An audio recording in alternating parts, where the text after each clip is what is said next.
Sikubingelele mbukele ekhaya igama lami nguNondumiso ngwakamlondo. Namuhla ithemba lezindaba ku1 KZN TV lithayike likulethele uhlelo oluyispecial lapho sibheka khona izindaba ezithe zahamba phambili kunyaka ka2016. Ukhetho lohulumeni basekhaya ke obelibanjwe ngomhla zi-3 kuNcwaba ngolunye ulodaba ke olungeke luze likhohlakale. Lokhu ke kulandela ukuba kwahlukumezeka izinhliziyo zabalandeli abaningi beqembu leNFP kulandela ukwehluleka ke kwaleli qembu ungenela ukhetho.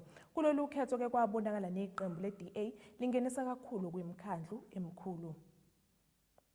Ukhetho lohulumeni basekhaya obelibanjwe ngomhla zi-3 kuNcwaba lube ngolunye lodaba oluhambe phambili kunyaka ka2016. Lolu khetho ubushubile umncintiswano wamaqembu ahlukahlukene ezepolitiki ikakhulukazi amaqenjini amathathu kwi-African National Congress, i-Democratic Alliance, Economic Freedom Fighters ezweni lonkana, bese kusilapha esifundazweni saKwaZulu-Natal singabala neqembu le-Inkatha Freedom Party, bese kuba yilabo ke bebengenele ukhetho ngokuzimela okuthiwa phecelezi ama-independents. Iqembu le-ANC alenzanga kahle kulolu khetho lohulumeni basekhaya njengoba futhi ke bekungokuqala emlandweni selokhu lelizwe lathola inkululeko ngonyaka 1994 njengoba silibone lehlelwa imikhandlu dolobha emkhulukazi okubalwa kuyo nenhloko dolobha yakuleli iCity of Tshwane yaphinda yalahlekelwa iCity of Johannesburg kanjalo neNelson Mandela Bay. Kuyo ke yomthathu lemikhandlu emkhulukazi yathathwa iqembu leDA libambisene neEFF njengoba lalingekho iqembu laphumelela amalengiso nokwa gcina ke sekholele ekutheni kwenziwe imishado ethile namaqembu kwagcina ke kuphumelela iDA nomshadwane EFF. This agreement has had to be set nationally for the purpose of ensuring that we could really discuss how best we do local government within a constitutional framework. Service delivery because of ideological differences. The ANC will not get a single vote from the EFF. The DA will get our vote in Johannesburg if they meet one condition we've put to them, which is between us and them.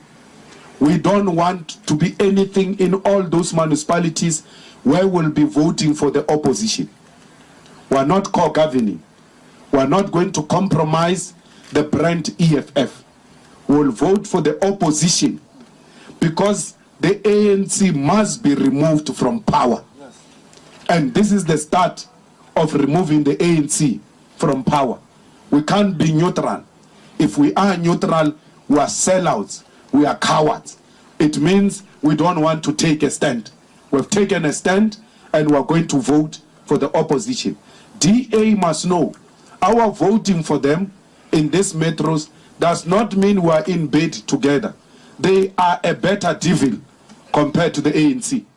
Ukulahlekelwa ke kwe-ANC lemikhandlu ngokwabahlaziyi bezepolitiki kwaba ukuthi izingxabano zeqembu kanjalo nokuhlukana phakathi nabanye ke babengamzwisisi kahle uMengameli uZuma njengoba behlale kancane vele namaphutha abanye bagcina behoxile njengoba ke ikhomishana yokhetho ezimele yadalula ukuthi inani labantu abaphumile kuyovota baba bancane kakhulu kunalesi sibalo sabantu ababhalisa.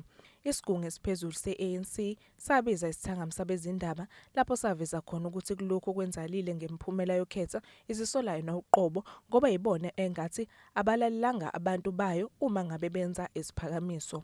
The NEC viewed this outcome as a clarion call of the People to Liberation Movement to urgently take steps to speed up the programs of change and rectify the many subjective weaknesses affecting its capacity to play its historic role.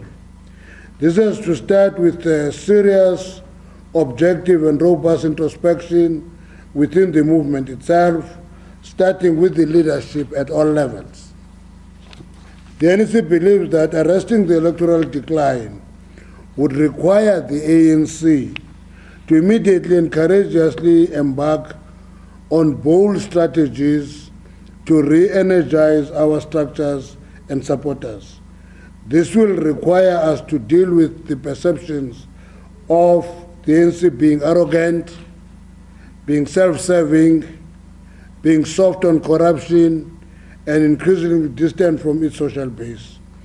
As a result, the National Executive Committee resolved to take measures to address the challenges experienced during the campaign, some of which are responsible for our poor performance, The people have spoken and we acknowledge and accept the message.